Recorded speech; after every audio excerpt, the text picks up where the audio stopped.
Vanden Heuvel, editor and publisher of The Nation magazine, Molly Hemingway, senior editor at The Federalist, and Charles Blow, columnist for The New York Times. So much to discuss here. Molly, let me start with you.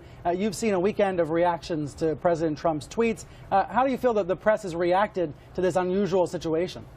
Well, it seems that the press always react the same way, which is very hysterically to every single thing that Trump says. It would be a little bit nice, and not that it's not frustrating to deal with a president who is so imprecise, who says things without proof. That is very frustrating.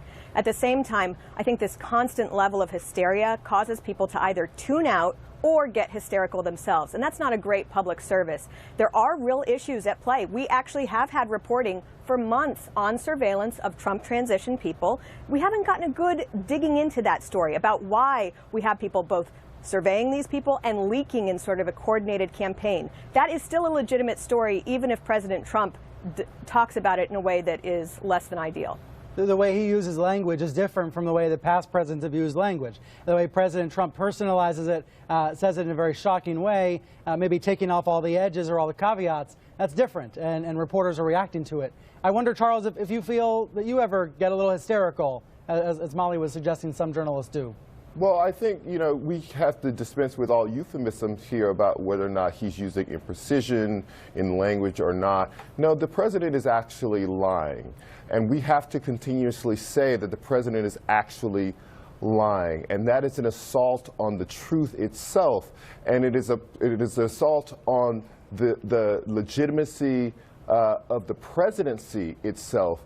And another thing you have to remember is that when we stop believing in the president, that is not just his credibility that's being burned through, that's American credibility that is being burned through. His credibility is inextricably linked to American credibility when he is the president, and we cannot continue to grade him on some sort of curve where we have to translate and sift through the true parts of what he's saying from the parts things that he's saying that are absolute, provable, demonstrable lies. When you say lies, Molly, is that what turns off some of your readers of The Federalist? The Federalist, a right-leaning website. You say that the lack of trust in media comes from, well, for example, saying Trump's lying. Well, or another thing, at the top of the show, Brian, you said that Sessions recused himself in response to the Washington Post story on his testimony. That's actually not true. He recused himself, according to him,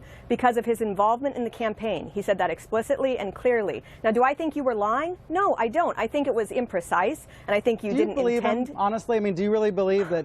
He was in the campaign months ago, he knew that months ago, and that only one day after the Washington Post story, he suddenly decided to change his mind? I think the question for a journalist is just to report what was actually said. During his testimony, he also said... And you think that's enough, just to report what they say, during his testimony, he also said that he would be going through a review and he would recuse himself at the advice of his staff. He said that the meetings were set up prior. You can't know what's in people's heart. You can only go by what they say. And so I think it's very much more devastating to say, President Trump said this, here's what the facts say, than to get into this sort of very emotional state of calling people a liar or whatnot. And again, we have all sorts of liars throughout government.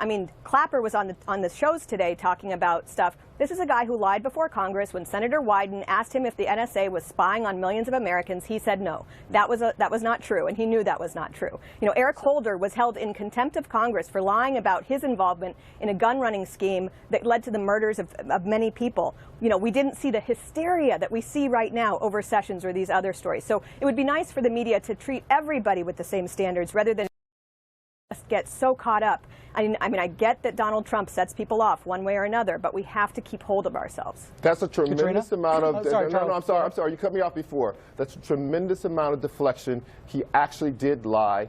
And in fact, we are reporting on exactly what he said in his own tweets. He did not say that he was responding to reports, which is what Sean Spicer's statement said after the fact. He did not say that when he was tweeting. He said that Obama himself, not the Obama administration, not Justice Department officials underneath Obama, that Obama himself had targeted him specifically with wiretaps in Trump Tower. That is exactly what he said. It is not hysteria. Do not try to make that an emotional plea.